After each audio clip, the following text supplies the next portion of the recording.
Hey everybody, I'm Maya Kanwal, and I'm going to read from my story, Talking with Boys.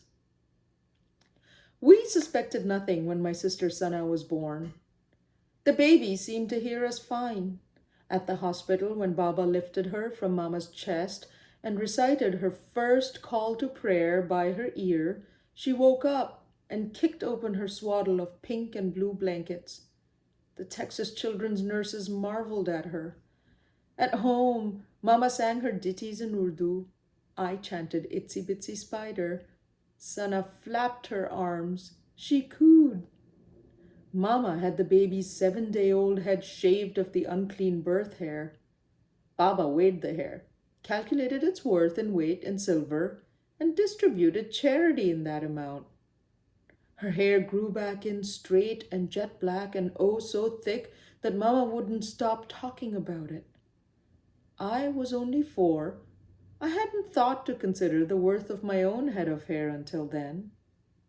One weekend, as Mama massaged coconut oil into my wispy strands, I mustered the courage to ask, was my baby hair as heavy as Sana's?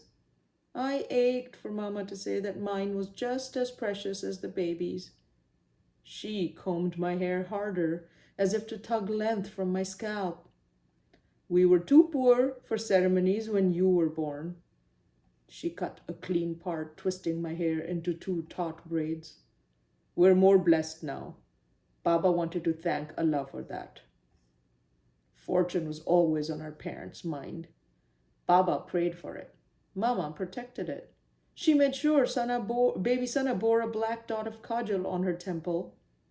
To ward off the evil eye, she explained to me.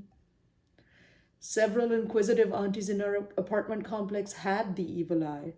In the days before the baby's birth, a cracked clay cooking pot of Mama's, a flat tire on Baba's new halal meat delivery van, and even an unsatisfactory on my pre-K report card had been blamed on the auntie's jealousy-laden glances.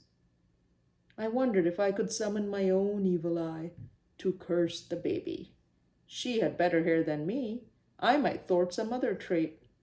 I stared in the bathroom mirror, the only one in the house, willing my evil eye to emerge. Was it possible that I was too young? I exercised my eyeball to strengthen it. Sometimes I stared so long that I lost perspective and my face took on dimensions that scared me, so I feared I might have inflicted my nascent evil on myself. I eyed Sana especially hard in the quarter of an hour between her bath and when Mama lay her down on my bed, massaged and diapered her, and reapplied her daily dot. My bed stank of mustard oil for hours afterwards. For this transgression alone, the baby deserved the eye. A year of effort came to naught. Sana astounded everyone by walking at 11 months instead of the 14 it had taken me. When she took her first step, Baba happened to be home, just having finished his ablutions for the Friday prayer at the mosque. His hair damp, his sleeves still rolled above the elbow, he picked her up from where she had plopped by the coffee table and twirled her in the air. Sana shrieked with delight. He'd never spun me that way. I held up my arms. Me too, Baba. He dropped Sana on the sofa, unrolled his sleeves, and buttoned them. Can't you see? You're too big. I couldn't tell whether he meant too old or too large for our crammed living room. From the firmness of Mama's hand on my shoulder, I understood not to repeat my request or ask why. I was part of the setting. Sana, the shiny new thing. Mama picked up the baby and beamed at Baba. MashaAllah. Baba rested his hand on Sana's head. May she walk far in life. Baba saw a good omen in Sana's early steps.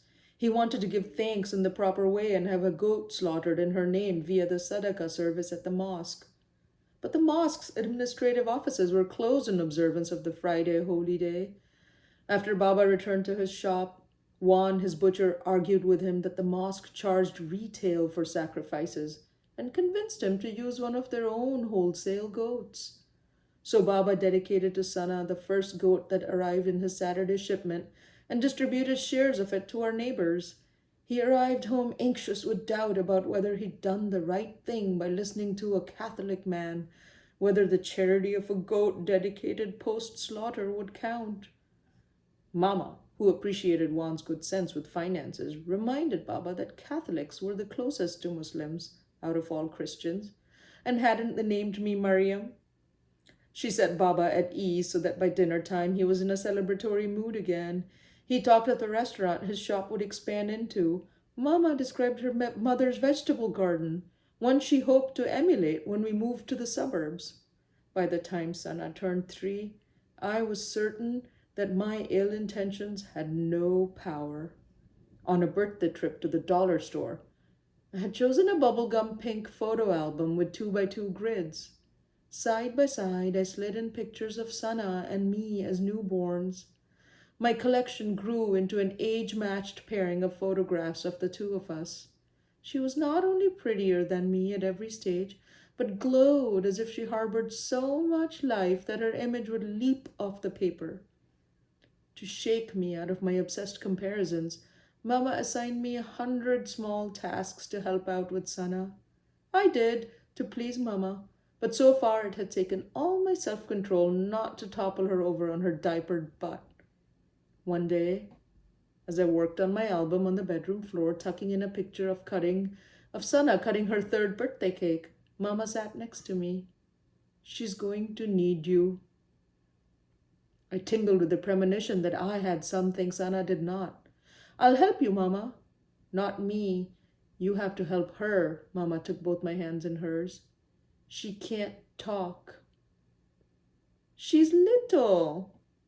You were talking by your 1st birthday.